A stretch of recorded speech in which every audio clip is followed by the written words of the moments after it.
एक बार की बात है, बीरबल दरबार में मौजूद नहीं थे। इसी बात का फायदा उठाकर कुछ मंत्रीगण बीरबल के खिलाफ महाराज अकबर के कान भरने लगे। उनमें से एक कहने लगा, महाराज, आप केवल बीरबल को ही हर जिम्मेदारी देते हैं और हर काम में उन्हीं की सलाह ली जाती है। इसका मतलब यह है कि आप हमें अयोग्य समझते हैं, मगर ऐसा नहीं है। हम भी बीरबल की जितने ही योग्य हैं। महाराज को बीरबल बहुत प्रिय थे। वह उनके खिलाफ कुछ नहीं सुनना चाहते थे, लेकिन उन्होंने मंत्रीगणों को निराश न करने के लिए एक समाधान निकाला।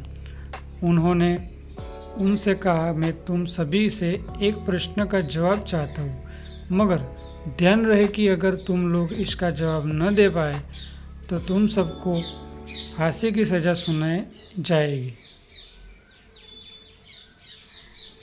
दरबारियों ने झिझक कर महाराज से कहा, ठीक है महाराज, हमें आपकी ये शर्त मंजूर है, लेकिन पहले आप प्रश्न तो पूछिए।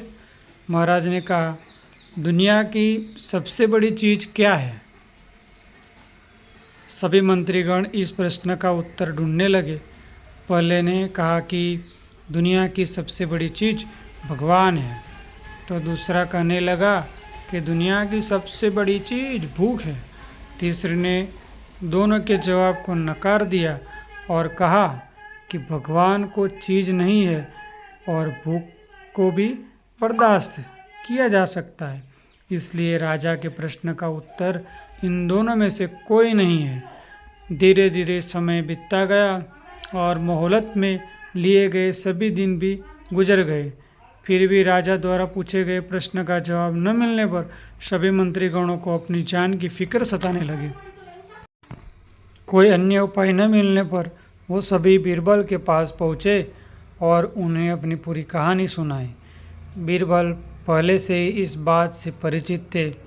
उन्होंने उनसे कहा, मैं तुम्हारी जान बचा सकता हूँ, लेकिन तुम्हें वही करना होगा जैसा मैं कहूँ।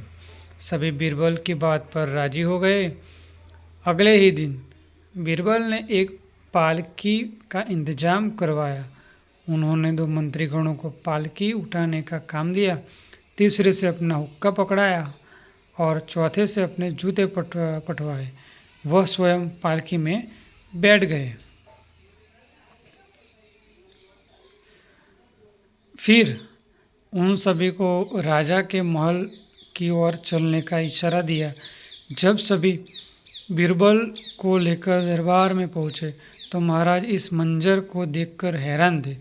इससे पहले कि वो बीरबल से कुछ पूछते, बीरबल खुद ही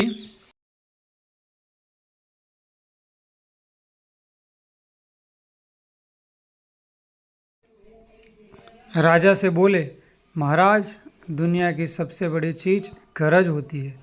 अपनी गरज के कारण ही ये सब मेरे पालकी को उठाकर यहाँ तक ले आए हैं। यह सुन महाराज मुस्कुराए बिना न रह सके और सभी मंत्रीगण शर्म के मारे सिर से झुक खड़े रहे। कहानी से सीख हमें यही मिलती है कि इस कहानी से हमें यह सीख मिलती है कि हमें कभी भी किसी की योग्यता से जलना नहीं चाहिए, बल्कि उससे सीख लेकर खुद को भी बेहतर बनाने की कोशिश करनी चाहिए।